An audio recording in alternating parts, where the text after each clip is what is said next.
Bom dia, meus queridos irmãos em Cristo Jesus e amigos do Evangelho. Minha oração nesses dias é no sentido de que Deus possa estar te abençoando ricamente e que a sua palavra permaneça no coração de cada um de vocês para lhes dar sustento para as suas necessidades. O tema de hoje é a oração de Abacuque e ela está contida em Abacuque, capítulo 3, verso de número 2, que nos diz: Tenho ouvido, ó Senhor, as tuas declarações e me sinto alarmado. Aviva a tua obra, ó Senhor, no decorrer dos anos, e no decurso dos anos, faze-a conhecida. Na tua ira, lembra-te da misericórdia. Oremos. Pai amado, nós louvamos o teu nome, porque tu és Deus, tu és o Senhor Todo-Poderoso, que nos criou, que nos guarda, que nos perdoou em Cristo Jesus, que nos alimenta. Ó Deus, continua a tua obra em nosso coração, Senhor, e ajuda-nos cada vez mais a compreender e viver a tua palavra.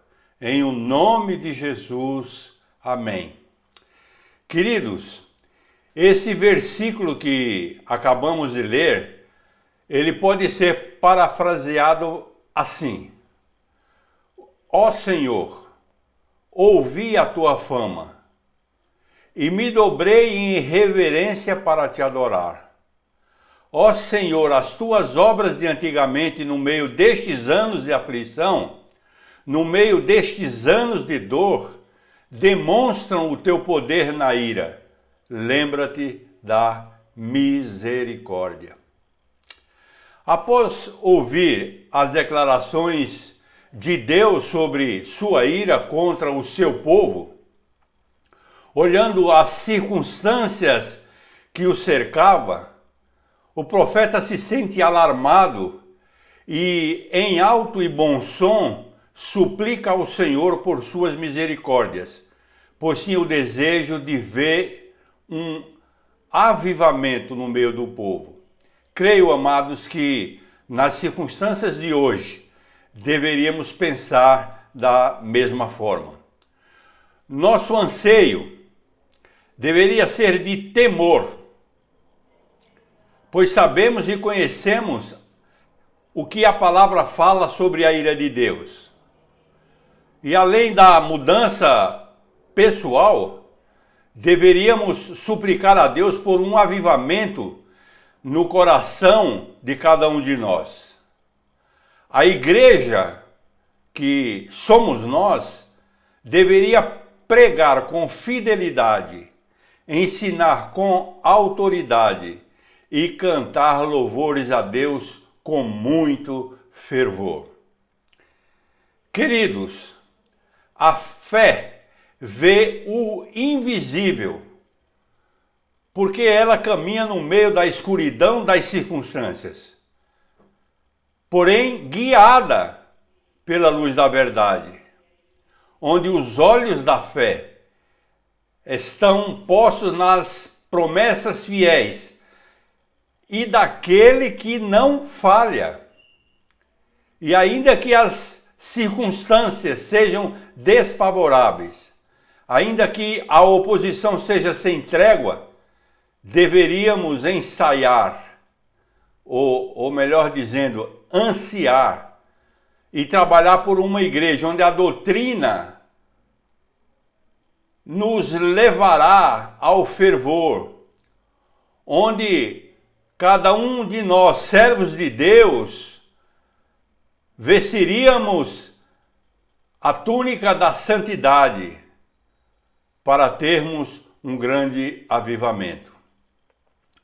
Nós precisamos viver em uma igreja doutrinariamente fiel, mas ao mesmo tempo uma igreja amável, acolhedora, com todos aqueles que dela se aproximam, que ensine a verdadeira doutrina dos apóstolos com muito zelo e cuidado, e adore ao Senhor, expressando a sua gratidão pela salvação. Devemos não só pregar a verdade, devemos viver a verdade em amor, onde a proclamação do Evangelho não está na contramão daquilo que nós dizemos que somos. É com muita tristeza que nos dias de hoje vemos que muitos tolamente abandonam a sã doutrina para buscar experiências outras, onde falta a semente da palavra de Deus em suas vidas e onde não se vê um futuro de verdadeira santidade, de piedade nessas pessoas. A igreja, na verdade, deveria ser uma fonte para os sedentos, um oásis para os que estão cansados, refúgio para os que estão aflitos e lugar de vida para os que estão vivendo à sombra da morte. Então, queridos, eu quero destacar aqui 3 áreas da nossa vida para as quais nós precisamos da poderosa intervenção do Senhor. Primeiro, a igreja deve ser comprometida com a oração. Conheço muitas pessoas que, quando estão necessitadas, elas buscam alguém para orar por elas. Seja o pastor, seja um irmão da igreja, mas dificilmente essas pessoas entram no seu quarto como nos ensinou Jesus e falam com Deus a respeito daquilo que estão necessitando, esquecendo-se de que a oração é o oxigênio da igreja. Uma igreja que é cristã, ela não pode ser assim chamada se ela não ora, pois o próprio Jesus, amados, o próprio Jesus Cristo, muitas e muitas vezes lemos nas Escrituras que saía para um local especial, onde ele pudesse sozinho conversar com o Senhor. Sem oração, nós nos tornaremos humanistas, antropocêntricos. E esta palavra define uma doutrina filosófica que vê o ser humano como o centro do universo, assumindo que tudo lhe é devido e foi criado para si mesmo. E segundo essa corrente filosófica, tudo o que o mundo tem e existe no mundo é apenas para servi-lo, para satisfazê-lo, incluindo inclusive as outras espécies e a própria natureza. Assim, se andarmos por esse caminho, nos tornaremos também vazios de poder. Sem oração, queridos, nós dependeremos de nossas forças e deixamos os ilimitados recursos que Deus tem nos dado, que vêm dos altos céus, de lado. fazendo o mesmo com o Senhor. Amados irmãos e irmãs em Cristo Jesus, Deus age e governa a história através da oração do seu povo. Na verdade, nós somos cooperadores de Deus por meio da oração. É através da oração que recebemos a restauração de Deus nos desertos da nossa vida. E isso nos dá forças para suportar os martírios da vida. Quando lemos as informações das maiores igrejas evangélicas existentes na Coreia do Sul, igrejas de 5.000 membros, 20.000, 30.000, 50.000, chegando a 82.000 membros, nós ficamos sabendo que todas elas, sem exceção, cresceram em função da oração. Seus membros entenderam que Deus é prioridade em suas vidas. E por isso estão sempre procurando buscá-lo em oração.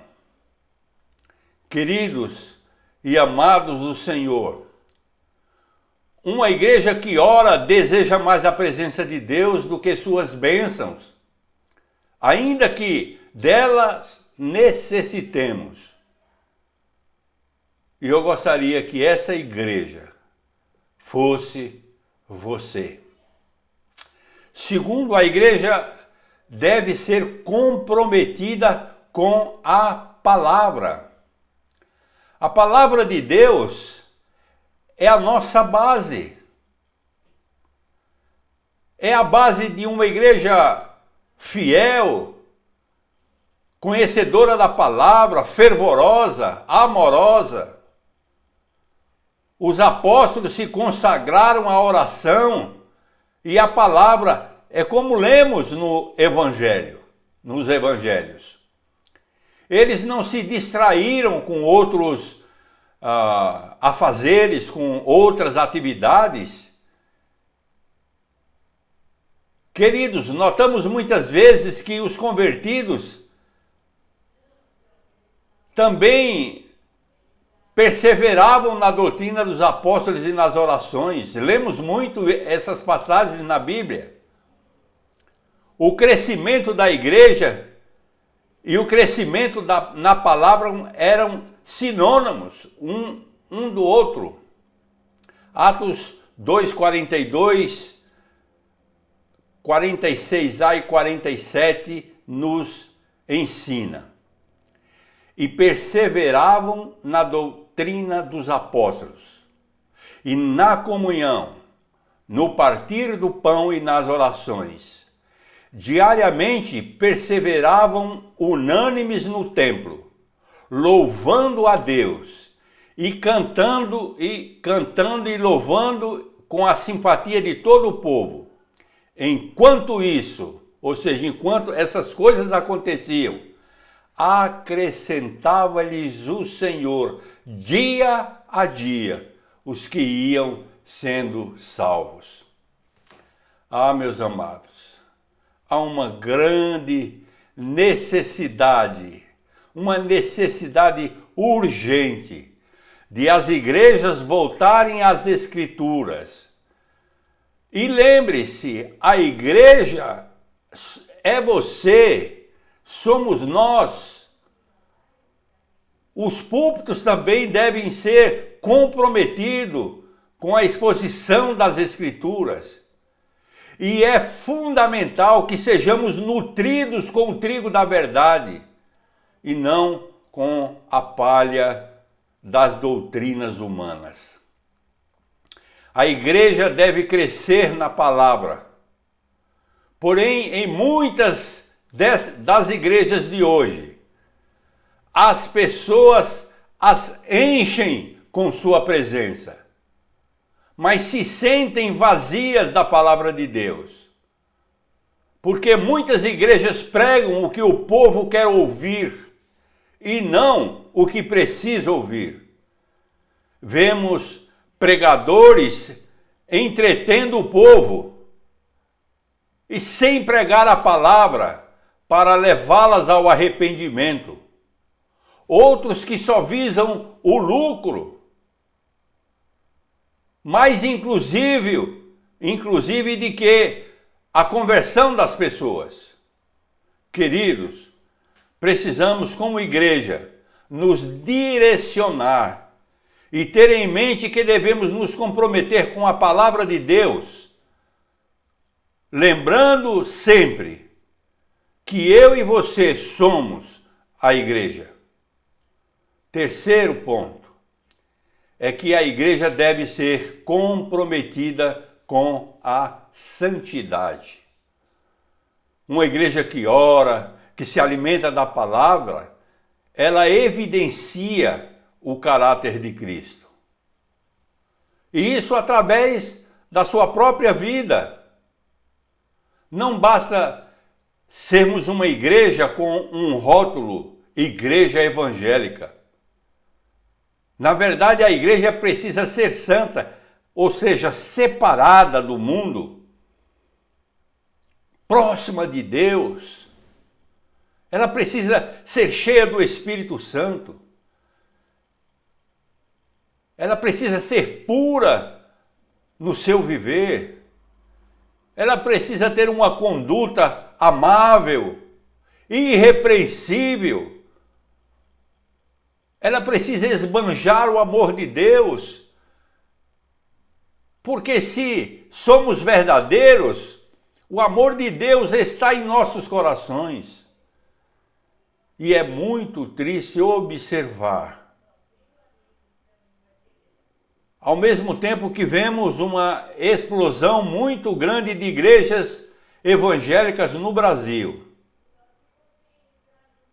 ao mesmo tempo constatar uma multiplicidade de escândalos. A igreja de hoje não nos parece produzir impacto. Ela tem até, inclusive, influência política, mas nem sempre tem autoridade moral. Tem presença numérica, mas não tem poder espiritual. Tem milhares de igrejas, grandiosas igrejas, mas com apenas uns poucos centímetros de profundidade. Por isso, creio, amados irmãos, que devemos ser uma igreja viva, uma igreja cheia do Espírito, devidamente conhecida nos céus, temida no inferno e laboriosa na terra. Uma igreja que trabalha em prol do reino de Deus, porque essa foi a missão nos dada por Jesus, de levarmos a alegria da salvação em Cristo Jesus, àqueles que necessitam, em levar o conhecimento de Deus a essas pessoas, a necessidade de mudança de vida. Queridos, eu quero contar uma pequena história sobre o boi no abate, para concluir essa mensagem. Dizem que quando o boi é levado para o abatedouro, ao pressentir a morte, o boi contrai os músculos. Por isso, os frigoríficos mantêm uma área ao lado do seu matadouro, onde o gado fica descansando. E fica ali por um determinado tempo para depois ser abatido. Se for morto diante da expectativa criada quando chega ao frigorífico, o boi libera certa toxina que contamina a carne, além de deixá-la mais dura. E lendo Provérbios 15:17, ele nos diz: melhor é a comida da hortaliça, onde há amor, do que o boi gordo, e com ele o ódio. Assim sendo, concluímos que é melhor vivermos da palavra de Deus, que muitas vezes por não a entendermos, a julgamos dura demais, do que viver do alimento do mundo e dos homens, e depois pagar o preço da dívida do pecado, por estarmos desviados da palavra de Deus e dos seus caminhos e do próprio Deus. Oremos. Pai amado, obrigado pela tua palavra, Senhor, que nos traz o alerta sobre as circunstâncias da vida. Ó Deus, estamos vendo nos dias de hoje, em função desta pandemia, as pessoas com cuidado sobre a sua vida física e com receio de na volta perderem seus empregos, perderem o sustento. Ó Deus, mas não temos visto essas pessoas clamarem pela tua presença, lendo a tua palavra, glorificando o teu nome, testemunhando a teu respeito, ó Deus. Que isso nos sirva de alerta, para como profeta, sabendo que um dia a tua ira virá sobre todo aquele que se afastou de ti, que não te procurou, que não se arrependeu dos pecados, que não entregou a sua vida a ti em nome de Jesus, pelo sacrifício que ele fez na cruz do Calvário. Ó Deus, ajuda-nos a permanecermos fiéis a ti. Ajuda-nos, Senhor, a entendermos que precisamos ser verdadeiros filhos teus aqui na terra. Que a nossa conduta seja ilibada, Senhor. Que sejamos verdadeiros amigos daqueles que nos cercam e que possamos instruí-los com a tua palavra, para que eles cheguem ao conhecimento da verdade. É o que nós te suplicamos. No nome santo de Jesus. Amém. Que o amor de Deus o Pai, a graça salvadora do seu Filho Jesus Cristo e as doces consolações do Espírito Santo sejam sobre todos nós. Igreja invisível tua, Senhor, hoje e sempre. Amém. Que Deus te abençoe, te dê uma semana na sua paz e até domingo, se Deus o permitir.